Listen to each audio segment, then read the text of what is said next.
আসসালামু আলাইকুম, ওয়েলকাম করছি আমি ফয়সাল মাহমুদ। 5ই আগস্ট 2024 বাঙালির ইতিহাস এবং বাংলাদেশের ইতিহাসে একটি ঐতিহাসিক দিন। আজ বাংলাদেশের মানুষ স্বাধীনতার যে সত্যিকার স্বাদ সেটি আস্বাদন করছে।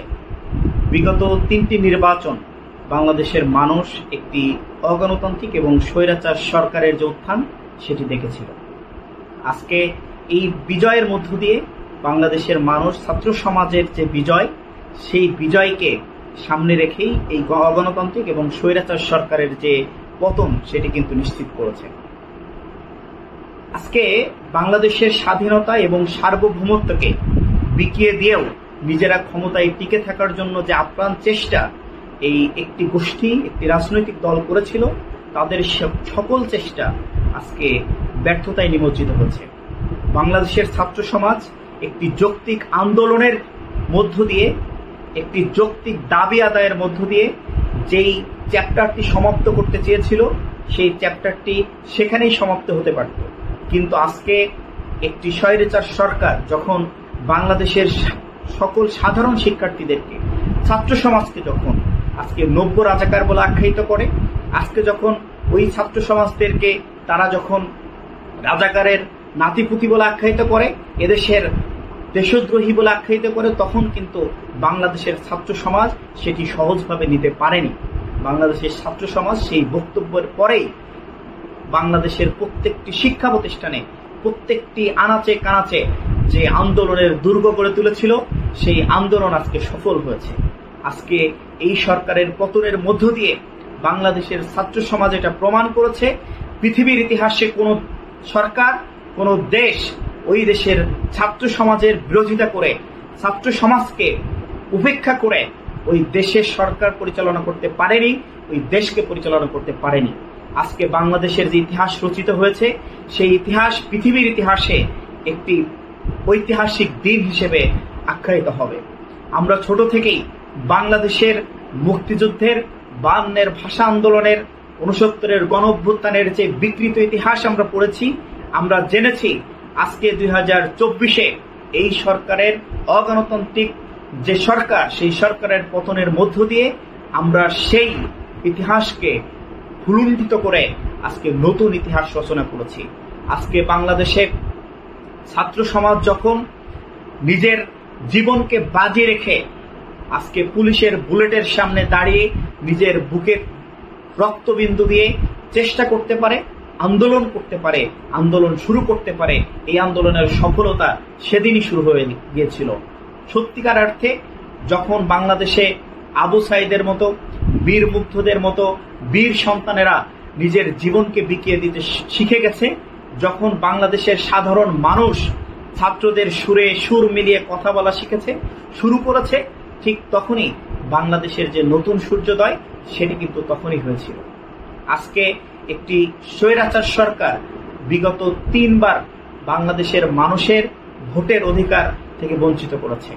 বাংলাদেশের মানুষ যখন দ্রব্যমূল্যের ঊর্ধ্বগতিতে নাভিশ্বাস উঠে যাচ্ছে, বাংলাদেশের মানুষ যখন, এক শ্রেণীর মানুষ যখন চরম কষ্টে, অভাবে, অনটনে দিনাতিপাত করছে, তখন এক শ্রেণীর মানুষ বাংলাদেশে তারা হাজার হাজার কোটি টাকার মালিক হয়ে বিদেশে রাজপ্রাসাদ তৈরি করছে, অঢেল সম্পত্তির যে পাহাড় তারা তৈরি করছে, সেটির অবসান কিন্তু এর মধ্য দিয়েই ঘটাতে শুরু করেছে।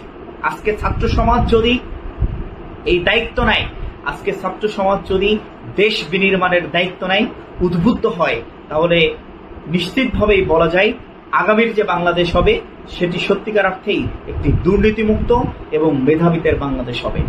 আমাদের এই দেশের প্রত্যেকটি জায়গায় সম্পদে ভরপুর। আমাদের দেশে যে মানব সম্পদ রয়েছে, খনিজ সম্পদ রয়েছে, সেগুলোকে যদি আমরা যথাযথভাবে কাজে লাগাতে পারি, পৃথিবীর ইতিহাসে একটি ঐতিহাসিক ঘটনার সাক্ষী হওয়ার মধ্য দিয়ে বাংলাদেশ একটি জায়গা করে নেবে। আমরা প্রত্যাশা করছি শহীদ আবু সাইদ, শহীদ মীর মুগ্ধের যে আত্মত্যাগ এবং বাংলাদেশের ইতিহাসের সব থেকে বেশি ছাত্র সমাজ যেই আন্দোলনের জন্য প্রাণ দিয়েছে, জীবন দিয়েছে, সেই আন্দোলন কখনো বৃথা যেতে পারে না।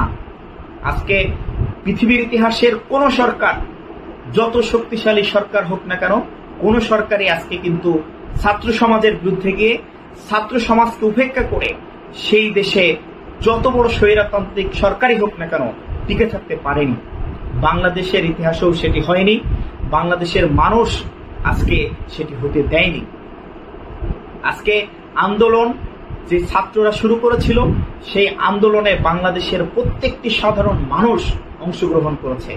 আজকে যে লং মার্চের ডাক দেওয়া হয়েছিল, এত বেশি যে প্রতিকূলতা, রাস্তায় গাড়ি বন্ধ, ট্রেন বন্ধ, লঞ্চ বন্ধ, তারপরও মানুষ সবকিছুকে উপেক্ষা করে ঢাকামুখী হয়েছে।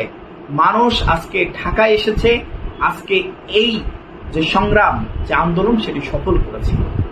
সুতরাং একটি দেশের সাধারণ মানুষ যখন কোনো আন্দোলনে সম্পৃক্ত হয়, কোনোভাবেই সেই আন্দোলনকে দমানো এবং সেই আন্দোলনকে ব্যর্থ করা যায় না।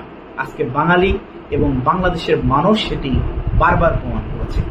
ইতিহাস সাক্ষী হয়ে থাকবে।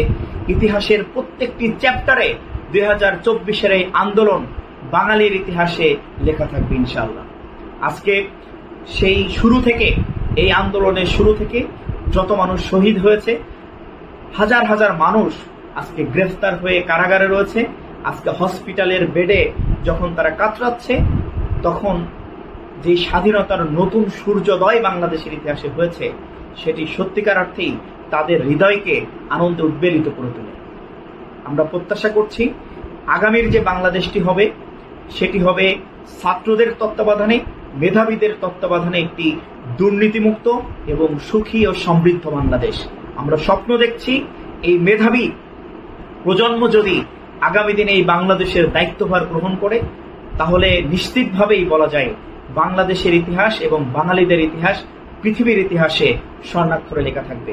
সম্মানিত দর্শক শ্রোতা, আজকে যারা এই আন্দোলনের জন্য শহীদ হয়েছে, আমরা আল্লাহ সুবহানাহু ওয়া তাআলার কাছে প্রার্থনা করছি আল্লাহ যেন তাদেরকে শহীদের মর্যাদা দান করেন এবং এই আন্দোলনকে, তাদের আত্মত্যাগকে, তাদের জীবনের সর্বোচ্চ আত্মত্যাগকে আমরা যেন কাজে লাগাতে পারি, বাঙালিরা যেন কাজে লাগাতে পারে।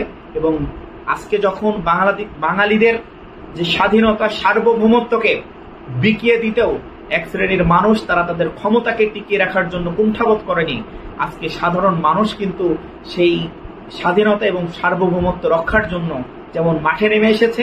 আমরা প্রত্যাশা করছি আগামী দিনের এই বাংলাদেশের নতুন যে দেশ বিনির্মাণ হবে, সেই বিনির্মাণেও তারা স্বতঃস্ফূর্ত অংশগ্রহণ করবে এবং বাংলাদেশের ইতিহাসে এটি একটি নজির স্থাপিত হবে ইনশাআল্লাহ। আজকে যারা আন্দোলন করেছে, আজকে যারা শহীদ হয়েছে, আজকে যারা বিভিন্নভাবে পৃথিবীর যে কোনো প্রান্ত থেকে যারা এই আন্দোলনকে সমর্থন জানিয়েছেন এবং এই আন্দোলনকে যারা সহযোগিতা করেছেন, সকলকে অনেক বেশি ধন্যবাদ এবং কৃতজ্ঞতা। সবাইকে অভিনন্দন নতুন বাংলাদেশের অপেক্ষায়, নতুন সমৃদ্ধ বাংলাদেশ গড়ার অপেক্ষায়। আসসালামু আলাইকুম।